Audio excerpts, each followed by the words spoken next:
Hey man, I just remembered something and I want to talk about it. You remember those NoFap uh, influencers, those NoFap and semen retention guys from back in the day who used to talk about the benefits of not fapping and the benefits of semen retention? Yeah, those guys. Do you ever wonder where they are now? You know, I used to joke that all of them were in their mom's basement, uh, filming content and talking about the superpowers and how semen retention and nofap would make you attractive to women and how they never talked about how it would bring you wealth because none of them had any marketable skills except yapping in front of a camera. And they would talk about how women would become attracted to you and how you would put on muscle and how all these amazing things would happen to you. And they are not around anymore, or they are irrelevant. Why am I talking about this? Well, if you were a guy who was influenced by these individuals and you are still struggling with pornography at some level, this video is for you because your identity was formed by your exposure to these individuals when you were desperate and vulnerable. Yes, even if it was 12, 7, or I 5 years ago, were these guys still around? It doesn't matter when it was. But if you were exposed to them, then you likely have a core belief that has been influenced by what they were telling you. Now, I brought up a couple of things, how many of them never spoke about money. Don't get me wrong, okay?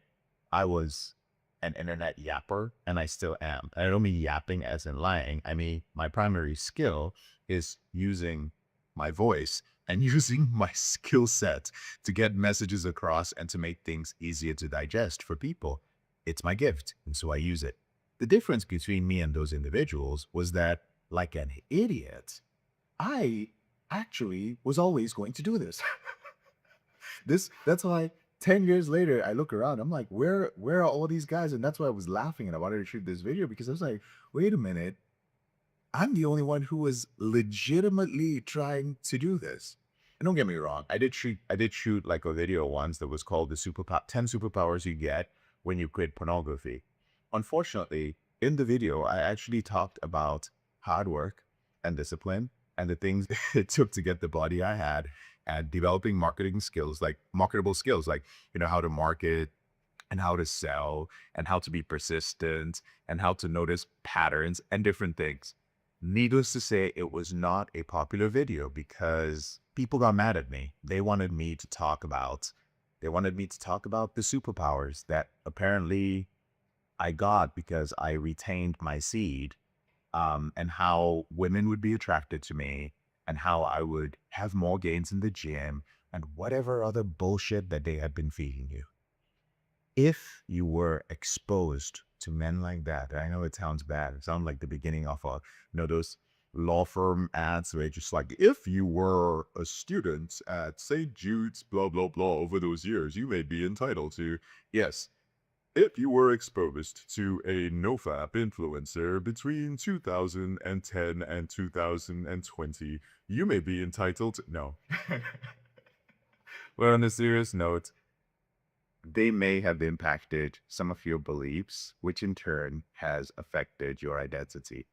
See, many men over the years work with us, literally thousands. And there are a lot of men who showed up. And, you know, if you were to speak to some of them today, you would hear either it was amazing. I'm so glad I was part of JK's program. It changed my life. And then you would hear some men who say something along the lines of, and this is a small number of men who say, it was great. I'm very thankful because I improved many aspects of my life. But, but I still struggle with my out of control behavior. And actually, those are the men that I want to address because those who are doing well are probably not even going to see this video. They've moved on with their life. So if you're one of those men, whether you're still in our program or not, um, I want you to remember a few things. Number one, and ask yourself this: am I deep down still believing that quitting pornography is going to solve all of my problems in life? Like deep down. Number two, do I believe that there is some sort of change that is going to come around, some massive identity change that is going to come around from ending my behavior with pornography? Number three, have I been moving away from anything that would practically help me understand myself better, like therapy, some sort of counseling, or visiting with a psychiatrist, or doing some sort of deeper work, prayer and meditation, spirituality? Because I feel it doesn't matter as long as I'm viewing pornography. So basically, have you been discounting a lot of things that could help you because you think it doesn't matter if I'm still viewing pornography? And this could include certain jobs, certain types of trainings. This could include relationship. This could include any serious endeavor. Have you put it aside because deep down you believe that as long as you're still viewing pornography, there is no point? Now, if your answer to any of these three questions is yes, chances are you were impacted by the things people said during that era. Here's something important about what we've done at Porn Reboot. I've talked about the habits. I've talked about your lifestyle and the lifestyle you should live. And everybody gobbles that stuff up. No, no, no, no, no, no. Oh, the habits. Oh, yes, yes, yes. Oh, the lifestyle. Yes, yes, yes. But when it comes to the identity change that is necessary, everyone kind of tunes out. And honestly, over the years, even in our program, when it comes time for identity change, this is where a lot of people tap out. Why? Because identity change, well, the truth is identity change is quite easy. It's simple rather, but it's not easy. But it is something that a lot of people are very fearful of letting go of. Why? Well, your identity is sometimes tied to things that you hold very dear. It's tied to your beliefs about relationships and marriage. It's tied to your beliefs, your religious beliefs and your spiritual beliefs. It's tied to your beliefs around money. And I think sometimes when people hear identity change as it pertains to pornography or sexual addictions, you just think that you are changing a part of yourself. Feel like, I'm just changing one part of myself. It's just a little adjustment that we're going to make at my identity with porn, and I can keep everything else. This is called rebooting, yo. It's hitting the reset button. It is not, we are going to go in and surgically work on one area of you and you can live happily ever after. I know a lot of people are selling that out there, but I don't, because that's not how I did it. I hit the fucking reset button, burned that shit down and built it up again. And is that scary? Of course it's scary. The more successful you are in life and the more you think you have to lose, the more scary it is. Why? Because you believe that a lot of your success in life was also tied to your coping mechanism, or as one of my clients likes to say, pornography was my supplement when things were very hard. I could always count on it to give me a desired state. It's a supplement that you've used for such a long time, and so it's very difficult for you to let go of it. Here's the thing with your identity. Your identity has to completely shift. You have to transform yourself in order for you to be done with your behavior. And being done with your behavior when it comes to rebooting is not the way that JK defines it. You know, like I said earlier, I'm an idiot. Like, really, I'm an idiot. I was there when all these guys were talking about the benefits of porn addiction, of NoFap, sorry, and all the superpowers. Maybe I would have made a lot of money and made like bandits and left. But I was here going like, I really got to teach these guys how to do it. It's taken years to refine the system. And I think it's time to maybe make it clear to some of you guys in plain terms, not in all these stories I tell and all these different ways of getting to your reboot. You define your reboot for yourself. And what I mean by that is there's a path that we facilitate and we guide you to, right? Because we've seen the movie before. But the whole reboot thing, when you're in the program, when your identity changes, the guide that it's going to get you there, you define what it's going to look like. Because when you define what your reboot is, as we guide you, you can tell us, I don't want to go here and I don't want to go there. It doesn't mean I don't want to change this and I don't want to change that. Okay. It just means that there's certain things that will be so much easier for you on this journey to control or end your behavior permanently when you have defined the destination for yourself. And if you were to sit in front of any of our coaches and define the your reboot for yourself, we would immediately tell you no if it only had to do with ending your behavior with porn. That's what a lot of guys in the early and middle stage of their reboot say. I just want to be done with this behavior. I don't need this behavior. And no, bro, your behavior is a symptom of something else. It is a symptom of something else in your life. And what you don't seem to understand is that in the process of rebooting, you are going to figure out what that thing is.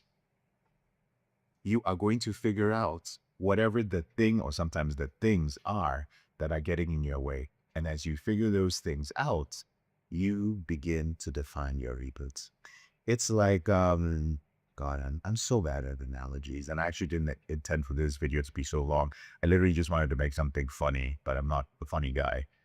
I'll put it for you like this. Dwayne Dean is our reboot coach trainer. He trains and certifies reboot coaches. And I love what he says when he was training our first batch of reboot coaches. He says, we are like the Uber of recovery.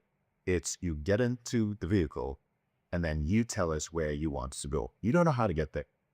We got the GPS, right? But you do understand that there's a scenic route. You do understand we can turn and say, sir, would you like to take the highway? And you could be like, yep, I'd like to get the highway, but take the highway. But that destination that you put in, brother, you put in the destination. You put it in. And some guys have put in the destination and they're taking the long scenic route. Some guys have put it in and they're taking the highway. And as they go, you're going on the ride, you're looking around and you're seeing things. You're enjoying the ride, so to speak. I'm going way off with this analogy. I was going to stop the analogy there. I'm so bad at that. My point is this, okay? Let me wrap this up. If deep down inside, there is a part of you that believes that the process of rebooting is about simply fixing a certain part of you that wants pornography, if you believe it's about disciplining yourself, if you deep down believe it's about willpower, if you believe that there's something to gain, I want you to know that you're going to have to clear the slate completely, wipe the board clean in order for you to truly do this thing called rebooting. What I'm going to be doing moving forward is taking you guys back to the essence of what we do here. The essence of all of this is hitting the reset button. That is the only way your identity can change. It is the only way. You have to recognize that porn is not the problem. It is a symptom. You have to recognize that you define your reboot at the end of the day. You have to accept the fact that you have to transform as a person. So moving forward this year, 2026, when you're watching this video, before anybody goes through our entire program, we're going to be doing work with you to change the way that you view this whole rebooting process. I believe that there's been a lot that's been lost in translation, not just because of us. We'll take if you guys like, well, it's your fault, JK. Fine, I'll take responsibility for it. But I also understand that many of us come from different backgrounds. Many of us have been exposed to no-fap stuff. Many of us come with recovery beliefs that are only available in the great United States. And a lot of those things, the conditioning needs to be changed in order for you to truly reboot. So rest in peace to no-fap bros. I think the era is over. I know there's a new kind of grift on the internet. I'm actually going to be doing some reaction videos of the new type of porn addiction, semen retention thing that's coming out there. But I apologize for this video being all over the fucking place. It's not what I intended, but I'm going to publish it as is. I'll talk to you soon.